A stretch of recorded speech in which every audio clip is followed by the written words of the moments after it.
Heartless, Forbidden, Book 1. Written by Suzana Thompson. Narrated by Paulina Schubert. Chapter 31. Everything was being set in motion quickly. This would be my last week at this school, and I would be starting at Eastland on the following Monday. Morgan called me back the same day I called her to get Brandon's number. She heard from her sister that I had canceled my date with him and wanted to know if I was okay. We ended up talking for an hour, as I admitted my doubt over my new relationship with Cade, and she confessed her obvious crush on Logan. Morgan was still innocent and naive enough to believe that true love would conquer anything. She thought that my forbidden relationship with Cade was romantic and exciting. I know that Taylor has had a crush on him since they were kids, she told me, but I think she belongs with Brandon. They've been best friends their whole lives, and they tell each other everything. I don't know why she doesn't see how perfect they are for each other. If she would just stop obsessing over Cade. Morgan was equally hopeful and hopeless about her own obsession with Logan. I can't believe I threw up on him, she wailed. I thought that he would hate me, but he's been so nice. But he's always so great, so what did I expect? He's just the best guy ever. And I know I probably don't have a chance with him, but maybe in a few years he'll see me as, a woman, and maybe he'll be interested in me. Do you think it could happen? It's possible, I answered carefully, trying to neither discourage nor encourage her. You just don't know how things will turn out. Do you think he'd be more, intrigued with me if I lost my virginity?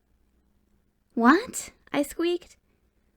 Well, Taylor has been saving herself for Cade, and that hasn't worked, she explained. Logan acts all flirty with me sometimes, but he mostly treats me like a kid. So I was thinking that if I lose my virginity, I'll know how to act sexier, and he'll see me in a different way. No, I exclaimed in dismay. Your first time should be special, and it should be with someone you love. I love Logan, she stated, but I can't get him to be my first time if he treats me like a kid. Then wait until you're older, I urged. He won't always see you as a kid. You're going to grow up. But what if some other girl gets him first? Logan's an amazing guy, and lots of girls want him. If he falls in love with someone else, waiting for him won't do me any good. I'd rather try to do something now. I tried to think of an alternative that didn't involve her throwing away her virginity in an effort to gain sex appeal. Have you talked to him? I asked. Maybe you should tell him you like him. No, she exclaimed. I can't. But maybe you could talk to him for me. Don't tell him I like him, she quickly stressed. Just find out what kind of girls he likes. Does he want someone more experienced or more of a shy girl? Be subtle about it, though. I couldn't imagine how I could ask that in a subtle way, but I agreed to talk to him in order to forestall her crazy plan to rid herself of her virginity. Since I was working the rest of the week, I went to speak to him that very evening. I asked Cade to show me which house was his, but I insisted on going in alone. I had already told him that I needed to talk to Logan about Morgan, but I didn't tell him the details of our conversation. The Cade residence did have a gate, and I had to speak into an intercom as a security camera revealed me to whoever I was talking to. I told the man my name and that I was here to see Logan Cade. After a moment, I was told to enter, as the gate opened for me. Logan was waiting for me outside when I arrived at his mansion after walking down the long driveway. Lexi, he greeted me. I'll give you my number so I can come get you next time. I'm just down the street from you, I reminded him. It gets dark early this time of year, he noted. You shouldn't be walking alone in the dark. Now you sound like Cade, I remarked. Anyway, he walked me here, but I made him leave. An excellent decision, he commented with his movie star smile. Come in, he urged, and opened the door to usher me inside. It was just as grand and spectacular as Cade's mansion and Morgan's mansion, but Logan was so down-to-earth and easygoing that I felt as comfortable and at ease as when I was at home in our old apartment.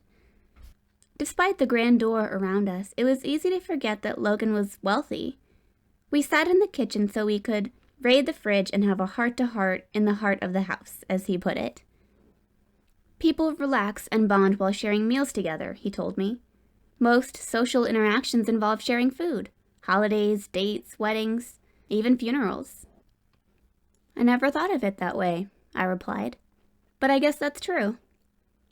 So, what are we going to share? He questioned as he peered into the fridge. How about sandwiches? Sandwiches are fine, I answered, although I wasn't sure I'd like whatever kind of fancy sandwiches rich people ate. Bologna or turkey, he asked. It looks like we're out of ham. I smiled in amusement at the choices that revealed the fallacy of my preconceptions. Bologna. Good choice, he praised me. We should wait until Thanksgiving to eat turkey. He took out the bologna meat, cheese, and mustard from the fridge and grabbed a frying pan from the cabinet. You're frying it? I questioned in surprise. Don't tell me you've never had a fried bologna sandwich, he exclaimed. We always just ate them cold, I told him. He gasped in mock horror. You poor, deprived child. You don't know what you've been missing. I watched as he made a slit in each piece of bologna before placing it in the pan. It'll keep it flat, he explained before going to the pantry to get bread. Want me to do anything? I asked. Help yourself to whatever you want to drink out of the fridge, he replied. Get me a Coke, please. I grabbed one for me too and set them on the counter next to the bread. Logan took out 2 plates and flipped the meat with a spatula before setting a slice of cheese on each piece. Put however much mustard you want on your bread, he instructed, and slather some on mine too. I had the bread ready on the plates when he placed the fried bologna with the melted cheese on them. We took our plates and drinks and sat down at the table. I took a sip of my Coke as I waited for my sandwich to cool a little. So, Morgan likes you, I blurted as Logan picked up his sandwich. I know, he said. She's had a crush on me since she was 12 years old. It's sweet. He bit into his sandwich. He mumbled. So good. Do you like her back? I questioned. He finished chewing. Sure, I like her. But not like that. She is a little young for me. You flirt with her, I said. I've seen it. Because it makes her happy, he replied. She loves when I flirt with her. Because she loves you, I retorted. He scoffed in response to my revelation. She has a crush on me. It's puppy love. It's more than that, I insisted. She's so scared that you'll fall in love with someone else that... I trailed off and abruptly took a big bite of my sandwich to stop myself from blurting out everything that Morgan had told me not to. It tasted so good that it momentarily distracted me from my concerns. Logan, however, now looked concerned. That what? He prompted. What's going on with Morgan? Well, she wants to know what kind of girl you like, shy or sexy, I replied awkwardly, having failed to broach the subject in a subtle way. He relaxed and smiled in amusement. So she'll act sexy around me if that's what I say I like? No, I told him. She'll go lose her virginity to some random guy and gain sexual confidence. Logan stared at me and then exploded. What? You can't be serious. That's crazy. I know, I agreed. Who told her to do that? He demanded. Was it Taylor? I don't think so, I said. I think she came up with the idea on her own.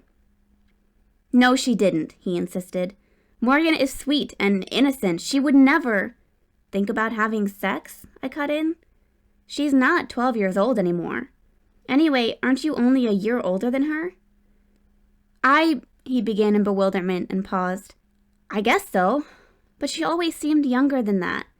Probably because Taylor was always treating her like an annoying little sister, and I always felt older than the rest of them anyway. He ran a hand through his hair in agitation. You have to stop her, he besieged me. You probably just got grease in your hair, I remarked. Anyway, how do you expect me to stop her? He drummed his fingers on the table. Tell her I like shy girls. You need to tell her you're not interested in her, I said decisively. Stop flirting with her and stringing her along. I'm not, he denied. At least, I didn't think I was. I thought I was making her happy. Giving her false hope is not making her happy, I told him. You're keeping her from getting over you and giving someone else a chance. Someone else, he repeated. I don't want her to go out with someone else. Why? I questioned in dismay. You just told me you don't like her in that way. She's special. I don't want her going out with just any guy. When she gets older, she can find someone decent, but I don't trust these high school guys. Aren't you a high school guy? I retorted. Not anymore, he replied. I graduated last June, and I'm taking a year off before college. You were a senior? I questioned. I thought you were the same age as Cade. I skipped a couple of years, he said. Do you really think that now's a good time for me to upset Morgan? If she's already talking about having sex with some guy, don't you think she might go through with that plan to try to make me jealous or something? So you're really smart, I mused, if you graduated 2 years early. Will you stay on topic, please? He requested impatiently. How do you think Morgan will react? I don't know, I answered. You've known her longer than I have. He got up and took several steps away from the table, his sandwich forgotten.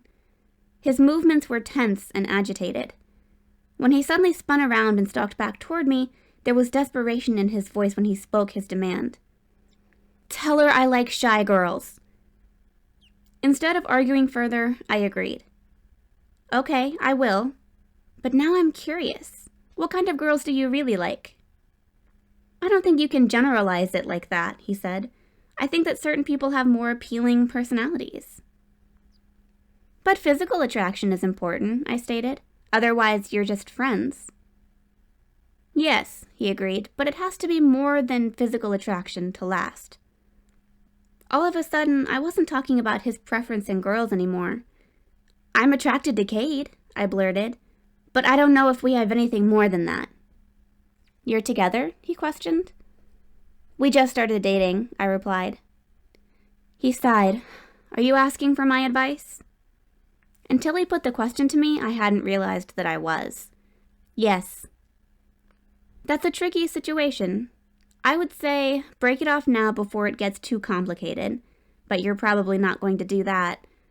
So I guess the only other advice I have is to make sure you have more than physical attraction before it goes too far. Because honestly, Lexi, he continued, this has the potential to turn into a big mess that'll affect your whole family. He was right.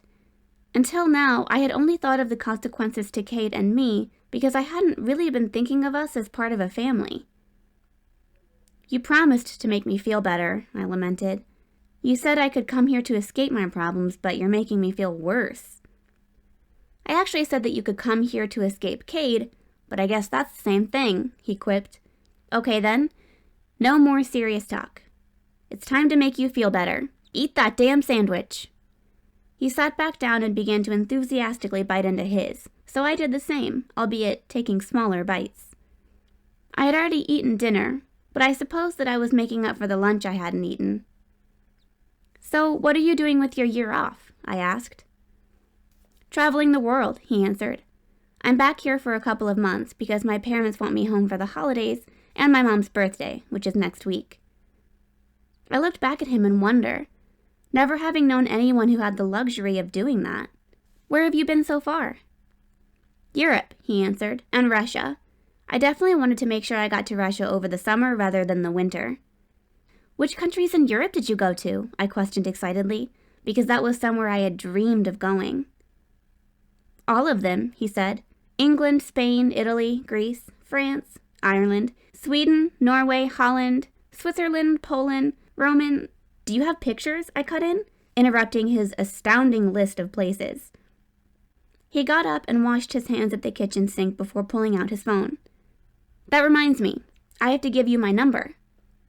I washed my hands too before touching my phone and saving his number in my contacts, and giving him my number as well. He then led me to the living room and sat beside me on the couch as I scrolled through the pictures on his phone. Most of them were of places, and he was barely in any of them. Who did you go with? I queried. By myself, he answered, causing me to gape at him. As thrilling as the thought of traveling the world was, I couldn't imagine doing it alone. "There's nobody who could go with you?" I asked, feeling bad for him. "Are you volunteering?" he questioned in a flirty tone. "We could run away together, and I could show you the world." That would be a romantic dream come true, and it was being offered to me by a movie star gorgeous guy that was also intelligent enough to graduate 2 years early. "Do you not have a girlfriend?" I exclaimed in astonishment. "You're one of the most gorgeous guys I've ever seen, and you're a genius."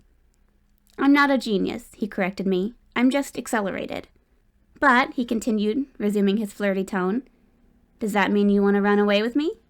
I'm going to Australia next, and then Indonesia and Asia." "I would love to hold a koala bear," I gushed. He laughed. "That's all you want to do with me? I guess I'm in the friend zone." I couldn't tell if he was just joking, or if there had been any real interest behind his flirting. "See, this is why you confuse Morgan with your flirting," I admonished him. "I can't tell if you want me or not." I hadn't meant to put it quite so bluntly, and I blushed in embarrassment. Fortunately, my phone rang and created a distraction. I saw Cade's name on the screen as I quickly answered it. "Hello?" "What the hell are you doing?" he demanded. "Looking at pictures," I began. Logan went to... "I'm at the gate," he snapped tersely, interrupting my answer. "Tell him to let me in." He hung up on me, and I opened my mouth as I glanced at Logan. "I heard," he told me before I could say anything, and grabbed his phone out of my lap. Swiping at the screen and bringing it to his ear, he spoke to someone named Mike and instructed him to open the gate for Cade. "He was never this possessive about Taylor," he remarked to me after he got off the phone. Then again, he knew that she didn't want anyone but him. His comment gave me an idea, and I began to scheme as we walked outside to meet Cade.